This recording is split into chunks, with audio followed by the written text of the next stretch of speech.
ये लोकसभा का चुनाव है तो मैं एटा की बात नहीं करूंगा, मैं पूरे देश की बात करना चाहूंगा।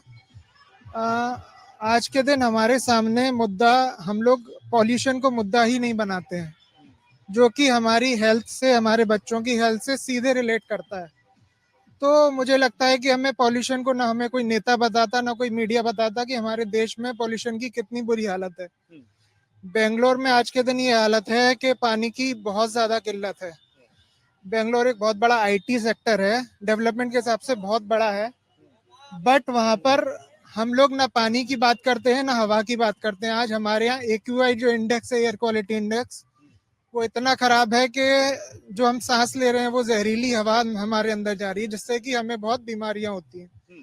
तो मैं चाहता हूँ कि पॉल्यूशन एक मुद्दा बनना चाहिए, क्लाइमेट चेंज एक मुद्दा बनना चाहिए हमारे चुनाव का। क्या नाम है साहब आपका? सनी जैन। सनी। और सनी ने बहुत अच्छी बात कही, मतलब हम अब तक जहां जहां गए लोग इन बातों पर मुद्दे के तौर पर तो बात करते दिखाई नहीं देते, लेकिन मीडिया बोलता है ना कोई नेता बोलता है। अगर हम अपने लिए मुद्दा नहीं बनाएंगे इसको, तो कोई नेता या मीडिया क्यों बोलेगा? मैं भी यही बोलने वाला था ना, मतदाता बोलता है, जब मतदाता बोलेगा तो शायद वो मुद्दे के तौर पर आना शुरू होगा। चाहिए, क्योंकि अभी से हम लोग ज्यादा दूर नहीं, 20-25 साल में हमारे ग्लेशियर्स पिघलने वाले हैं और तब बाढ़ आएगी। और पूरा मतलब जो सी के पास जो हमारे शहर हैं, जैसे कोलकाता हो गया, मुंबई हो गया, वहाँ फ्लड्स के बहुत बड़े खतरे हैं।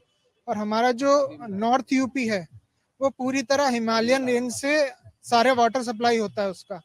तो वहां से जब ग्लेशियर पिघलेगा तो जितना भी यूपी नॉर्थ है, वो जितना भी अगर गंगा से जो पानी के लिए डिपेंड है, वो पूरा डिस्टर्ब हो जाएगा।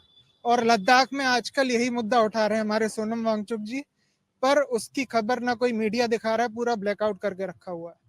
तो ये चीजें उठनी चाहिए लोकसभा चुनाव के, उससे ही उठे, बहाने ही उठे, पर उठनी चाहिए। और जब देश के चुनाव हो ना तो देश के मुद्दे भी क्षेत्र के मुद्दे के साथ साथ आने चाहिए। और मैं क्या करके सब पर आऊंगा रैंडमली, आपसे समझूं साहब, आपके हिसाब से एटा कौन सा मुद्दा, क्या रुख, हवा अभी तो बहुत तेज है, सियासी हवा किधर है? देखिए, सियासी हवा की अगर हम बात करें तो नो डाउट अभी जो सरकार में है अभी तो सारी हवा उन्हीं की तरफ ही है। और बाकी मैं कहना चाहूंगा, देखिए मेन मुद्दा जो हम लोगों का है, जैसे हम लोग युवा हैं तो एक एजुकेशन एक बहुत बड़ा सेक्टर है, मेडिकल सेक्टर एक बहुत बड़ा है यहाँ पर, जिसका ड्रॉबैक हम लोग देख रहे हैं। हालांकि मेडिकल कॉलेज खुल चुका है, पर फिर भी अभी कुछ सुविधाएं, जो मूलभूत सुविधाएं हैं, वो भी बहुत अच्छी तरह उपलब्ध नहीं हो पा रही हैं लोगों के पास। तो ये दो चीजें तो बहुत जरूरी हैं। बाकी अगर रोड की हम बात करें तो हाँ, पहले से स्थिति काफी अच्छी हुई है, बट अभी भी उस स्तर तक नहीं पहुंचा है। जैसे हम एनसीआर के काफी क्लोज हैं, हम 3 से 4 घंटे में एनसीआर पहुंच जाते हैं, वेरी आराम से दिल्ली पहुंच जाते हैं। तो उस हिसाब से डेवलपमेंट होना चाहिए, वो एटा में अभी नहीं है। उसके लिए हमें थोड़ा सा जो है सोचना भी पड़ेगा, वो मुद्दा भी हमारे लिए है। क्या नाम हुआ आपका? अनुज चौहान। अनुज। और अनुज जी ने जैसा बताया कि दिल्ली से दूरी बहुत नहीं है, लेकिन विकास के क्रम में थोड़ी दूरी रह गई है, वो देरी रह गई है। अपने नाम के साथ सबसे बढ़िया ये होगा कि आप लोग अपने नाम के साथ अपनी बात शुरू करें। अगर मैं आपसे समझूं, आपके हिसाब से बतौर मतदाता कौन सा मुद्दा है जो आप जहन में लेकर जा रहे हैं? बेसिकली मेरा नाम अरविंद चौहान है। मैं बताना चाहूंगा, बहुत सारी योजनाएं सरकार लाती है, लेकिन वो एंड पॉइंट तक, मतलब जो पात्र लोग हैं उनके पास नहीं पहुंच पाती। जैसे मैं एक आयुष्मान कार्ड की योजना के बारे में बताना चाहूंगा। बहुत से ऐसे अपात्र लोग हैं जिनको आयुष्मान कार्ड मिल जाता है, बट कुछ पात्र ऐसे लोग हैं वो चक्कर काटते रहते हैं बेचारे, उनको पता ही नहीं होता है। जैसे मैं गाँव से बिलोंग करता हूँ, तो मैंने ये देखा है, मैंने हेल्प भी की, बट ये नहीं हो पाता, पॉसिबल ही नहीं होता, हमारे हाथ में भी नहीं होता कि आयुष्मान कार्ड उन लोगों का बन जाए। तो सरकार को या तो कुछ ऐसी गाइडलाइंस होना चाहिए, जैसे 6 लोग होने चाहिए, पहले था 2019 तक 6 लोग होंगे आपके राशन कार्ड में, तभी उनका बनेगा। अब किसी घर में 5 ही लोग हैं तो क्या वो पात्र नहीं होना चाहिए?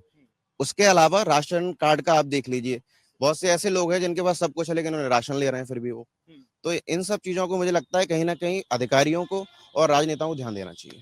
तो योजनाएं हैं, पहली बात तो जमीन पर बेहतर तरीके से पहुंचे और साथ में अपात्रों को बाहर किया जाए। जी।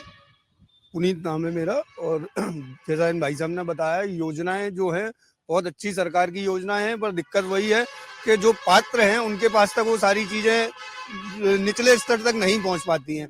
उसमें चाहे आप ये मानिए कुछ प्रशासनिक झोल रहता है या एक्चुअल सही तरीके से उसको गौर नहीं किया जाता, इसलिए बहुत सारा पात्र जो है वो बहुत सारी योजनाओं से दूर है। अगर आप ये वीडियो YouTube पर देख रहे हैं तो हमारे चैनल को सब्सक्राइब करें और बेल आइकन को दबाना ना भूलें। अगर आप Facebook पर ये वीडियो देख रहे हैं तो हमारे पेज को लाइक करें।